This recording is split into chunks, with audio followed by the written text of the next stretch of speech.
हमें क्या डराएगा मौत का मंजर। रूह कांप उठती है जब हम दहाड़ देते हैं। तेरे जैसे भड़ुओं की क्या औकात।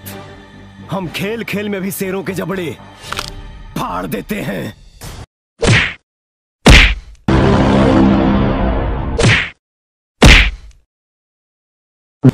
तो हनी के मौगन के बारात लेके शेर के शिकार करे निकलल बड़ा सरे।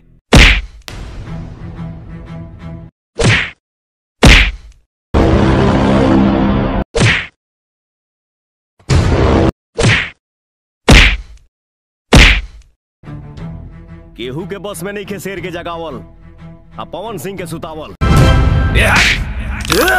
जोश में मता होश खो बैठेगा। ये तू मुझे सिखाएगा? शेर अगर खामोश रहे तो एकर मतलब ही ना है कि शिकार कईल भूल गए। मुझसे दोबारा मिलने की इच्छा मत रखना, तो इतना फाड़ूंगा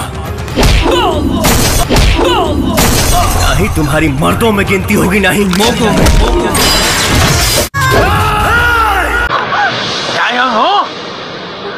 सुतल शेर के जगा दिया लसन, ओकरा से पैर बड़ी महंगा पड़ी। कुत्ता जब भी मुती टांग उठा के देख देख तोरा औकात तोरा पैर में पड़ल बा। और एक बात जान ले, कुत्ता के फौज बना के शेर के शिकार ना होला।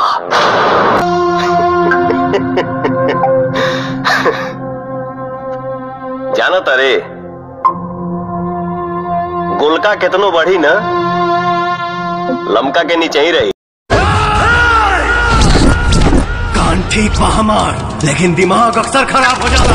आँख कमजोर और लाचार लोग दिखाते हैं मंत्री जी। हम लोगों की उनकी औकात दिखाते हैं।